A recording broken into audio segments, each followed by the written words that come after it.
Bismillahirrahmanirrahim. Assalamualaikum warahmatullahi wabarakatuh. Innal hamdalillah nahmaduhu wa nasta'inu wa nastaghfiruh wa na'udzu billahi min syururi anfusina wa min sayyiati a'malina may yahdihillahu fala mudhillalah wa may yudhlil fala hadiyalah. Asyhadu an la ilaha illallah wahdahu la syarikalah wa asyhadu anna Muhammadan abduhu wa rasuluhu la nabiyya ba'da.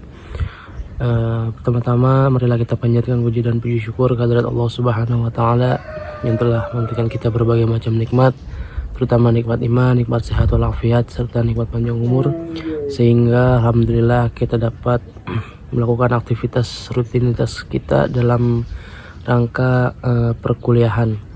Tak lupa salawat serta salam kita aturkan kepada baginda Nabi besar Muhammad Sallallahu Alaihi Wasallam yang telah membawa ajaran dari zaman jahiliyah menuju zaman Islamiyah yang sekarang ini. Selanjutnya yang saya hormati kepada dosen pengampu mata kuliah pengembangan kurikulum Ibu Dr. Hernanelis MPD serta teman-teman kelas 4D PAI yang saya banggakan. Di sini saya mendapatkan tugas dan kewajiban yang dimana menjelaskan materi pengembangan kurikulum dengan materi pengembangan dengan landasan iptek pada pengembangan kurikulum dan landasan organisatoris pada pengembangan kurikulum. Mungkin langsung saja saya akan menjelaskan di bagian pertama, yaitu mengenai landasan iptek pada pengembangan kurikulum. Oke, baiklah, dengan materi yang pertama di sini saya akan menjelaskan landasan ilmu pengetahuan dan teknologi yang terkait di dalam landasan pengembangan kurikulum. Baiklah, sebelum kita menjelaskan terkait materi landasan kenapa iptek itu harus dipakai sebagai landasan pengembangan kurikulum, sebelum itu saya akan menjelaskan tentang pengertian ilmu pengetahuan dan teknologi itu sendiri. Ilmu pengetahuan adalah seperti seperangkat pengetahuan yang disusun secara sistematis yang dihasilkan melalui riset atau penelitian. Sedangkan teknologi adalah aplikasi dari ilmu pengetahuan untuk memecahkan masalah-masalah praktis dalam kehidupan. Ilmu dan teknologi tidak bisa dipisahkan sejak abad pertengahan. Ilmu pengetahuan telah berkembang dengan pesat. Perkembangan ilmu pengetahuan pada masa kini banyak didasari oleh pertemuan dan hasil pemikiran para filsuf purba seperti Plato, Socrates, Aristoteles, John Dewey, dan yang lain-lainnya. Seiring dengan perkembangan pemikiran manusia dewasa ini, banyak dihasilkan temuan-temuan baru dalam berbagai bidang kehidupan manusia seperti kehidupan sosial, ekonomi, budaya, politik, dan kehidupan yang lainnya. Ilmu pengetahuan dan teknologi atau kita sebut iptek bukan menjadi monopoli suatu bangsa atau kelompok tertentu, baik secara langsung maupun tidak secara langsung. Perkembangan ilmu pengetahuan dan teknologi tersebut berpengaruh pula terhadap pendidikan.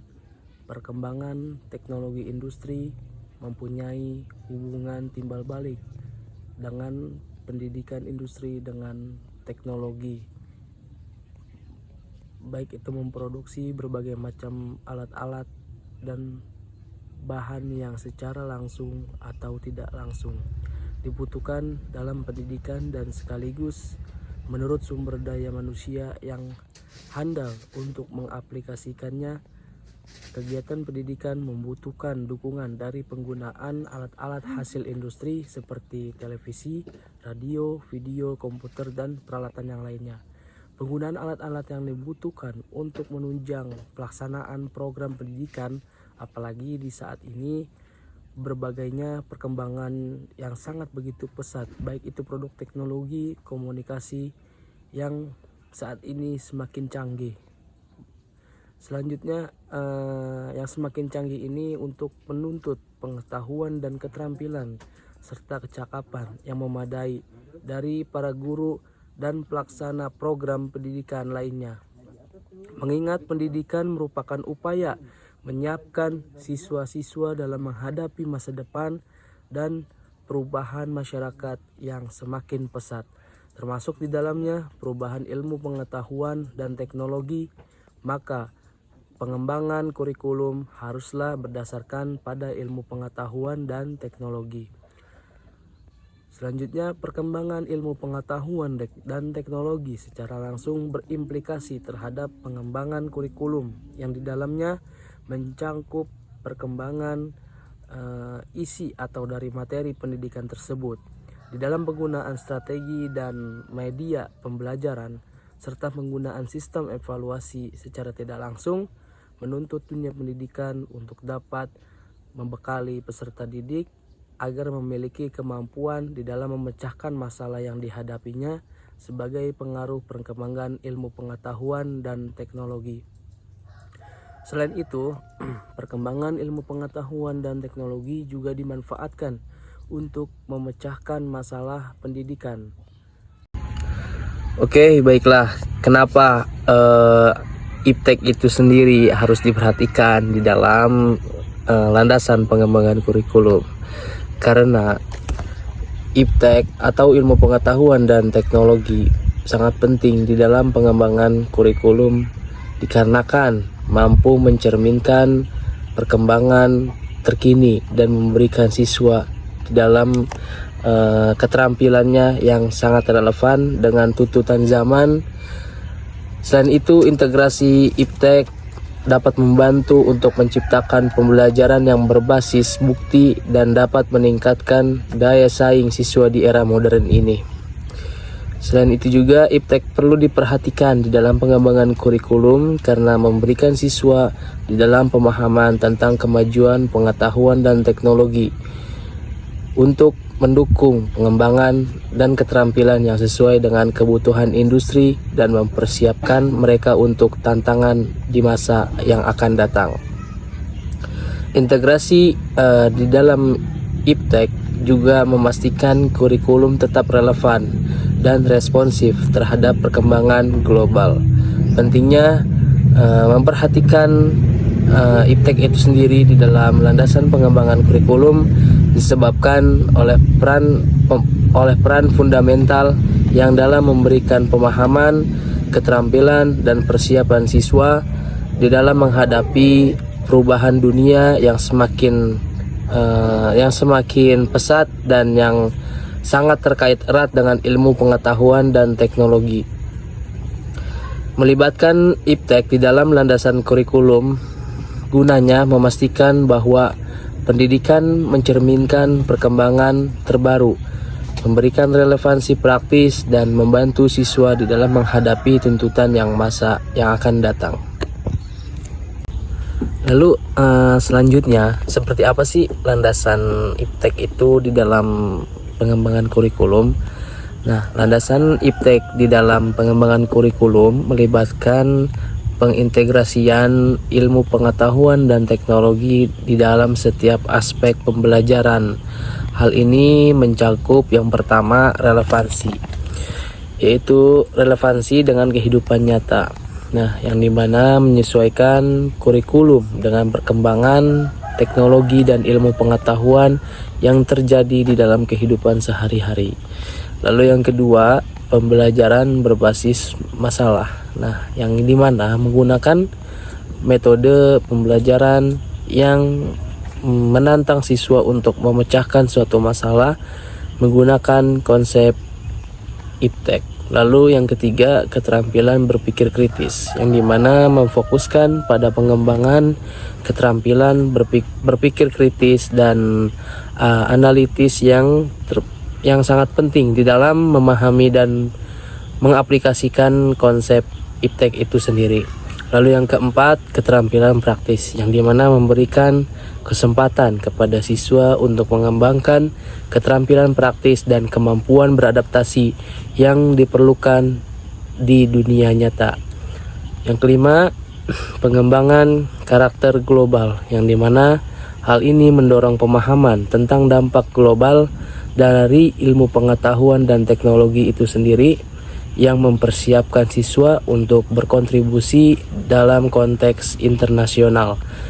Dengan memperhatikan landasan ini, kurikulum dapat membantu menciptakan lingkungan pendidikan yang responsif terhadap perubahan zaman dan kebutuhan bagi masyarakat. Baiklah, sebelum kita melanjutkan materi yang selanjutnya tentang bagaimana dan mengapa landasan organisatoris itu dapat dijadikan sebagai landasan pada pengembangan kurikulum, marilah kita bahas terlebih dahulu apa itu pengertian dari landasan organisatoris di dalam pengembangan kurikulum. Landasan pengembangan organisatoris di dalam pengembangan kurikulum merujuk pada prinsip-prinsip dan aspek-aspek yang terkait dengan struktur dan manajemen institusi pendidikan. Hal ini mencakup berbagai hal, seperti yang pertama, struktur organisasi, yang dimana merinci bagaimana institusi pendidikan terorganisir, termasuk tingkat kepemimpinan, divisi tugas, dan kerangka kerja untuk pengembangan keputusan. Lalu yang kedua, kebijakan pendidikan, yang dimana menentukan pedoman dan kebijakan yang membimbing pengembangan kurikulum, termasuk standar pendidikan, evaluasi kerja, dan pemantauan. Yang ketiga, sumber daya, yang dimana melibatkan alokasi sumber daya baik itu manusia maupun materi untuk mendukung mengimplementasikan kurikulum dengan efektif. Lalu yang keempat, keterlibatan stakeholder, yang dimana menyertakan partisipasi dan masukan dari berbagai pihak terkait seperti orang tua, siswa, dan masyarakat di dalam proses pengembangan kurikulum. Lalu yang kelima, yang terakhir, strategi implementasi, yang dimana menyusun rencana strategis untuk menjalankan dan mengevaluasi kurikulum, termasuk langkah-langkah yang konkret dan indikator dalam keberhasilan landasan organisatoris tersebut. Dengan memperhatikan landasan organisatoris ini, institusi pendidikan dapat menciptakan lingkungan yang mendukung, dapat mengimplementasikan kurikulum yang efektif dan yang berkelanjutan. Baiklah, materi yang selanjutnya, mengapa sih landasan organisatoris itu harus diperhatikan di dalam landasan pengembangan kurikulum? Nah, jawabannya karena pentingnya organisatoris di dalam pengembangan kurikulum, yaitu dapat melibatkan struktur dan koordinasi institusi pendidikan itu sendiri. Nah, aspek organisatoris yang dapat memastikan diantaranya, yang pertama, keterpatuan suatu program, yang dimana hal ini memastikan semua komponen kurikulum terintegrasi dengan baik sehingga menciptakan pengalaman belajar yang menyeluruh dan konsisten. Yang kedua, sumber daya. Hal ini menilai kebutuhan sumber daya termasuk tenaga pengajar, fasilitas, dan materi pembelajaran agar dapat mendukung efektivitas kurikulum. Lalu yang ketiga, evaluasi dan pemantauan, yang dimana hal ini membangun sistem evaluasi yang efektif untuk mengukur keberhasilan implementasi kurikulum dan menyediakan umpan balik yang berkelanjutan. Lalu yang keempat, fleksibilitas, yang dimana hal ini memastikan adanya ruang untuk menyesuaikan dan melakukan perbaikan berlandaskan perubahan lingkungan, kebutuhan siswa, atau perkembangan terkini. Lalu yang kelima, keterlibatan pihak yang terkait. Nah, dalam hal ini melibatkan stakeholder seperti orang tua, komunitas, dan dunia industri di dalam pengembangan keputusan terkait kurikulum untuk memastikan relevansi dan dukungan dari masyarakat yang lain.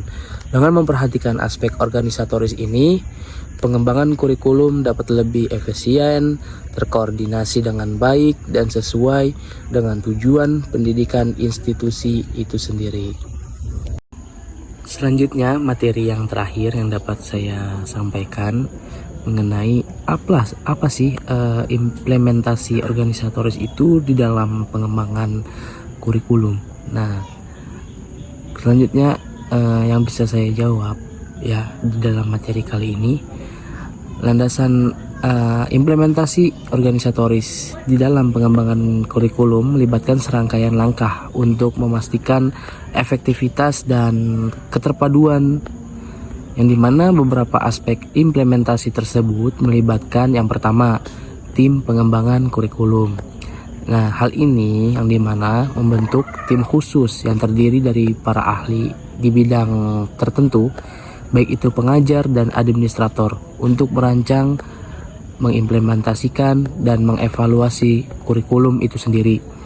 Nah, yang kedua, penyusunan rencana strategis, yang dimana menyusun rencana strategis yang mencakup tujuan jangka panjang dan pendek, serta strategis mengimplementasi untuk mencapai tujuan tersebut. Lalu yang ketiga, penilaian sumber daya, menilai dan mengidentifikasikan kebutuhan sumber daya seperti jumlah dan kualifikasi guru, fasilitas, dan teknologi yang dibutuhkan untuk mendukung kurikulum. Yang keempat, pelibatan stakeholder, yang dimana hal ini melibatkan pihak yang terkait termasuk orang tua, siswa, dunia, industri, dan masyarakat dalam proses pengambilan keputusan untuk memastikan dukungan dan relevansi. Lalu yang kelima, yang terakhir, sistem evaluasi dan pemantauan, yang dimana hal ini membangun sistem evaluasi yang teratur dan pemantauan untuk mengukur keberhasilan implementasi kurikulum itu sendiri, serta mendeteksi area yang memerlukan perbaikan di dalam pengembangan kurikulum itu sendiri. Nah, selanjutnya mungkin ada satu tambahan, yang dimana pengembangan keterampilan staf. Hal ini melibatkan pelatihan dan dukungan kepada staf pendidikan untuk memastikan pemahaman yang mendalam tentang kurikulum dan kemampuan mengimplementasikannya.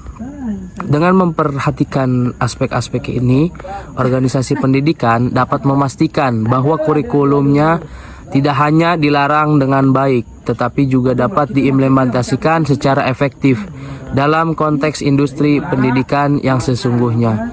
Baiklah, mungkin itu materi yang terakhir yang bisa dapat saya sampaikan. Adapun mungkin itu saja yang materi-materi yang dapat saya sampaikan terkait dengan landasan IPTEK di dalam pengembangan kurikulum dan landasan organisatoris di dalam pengembangan kurikulum. Adapun yang mau bertanya ataupun yang ingin menambahkan dan berkomentar terkait video yang dapat saya sampaikan, silakan dapat disampaikan di dalam kolom komentar yang di bawah video ini. Akhir kalam, kurang lebihnya mohon maaf dari saya pribadi. Wabillahi taufiq wal hidayah. Wassalamualaikum warahmatullahi wabarakatuh.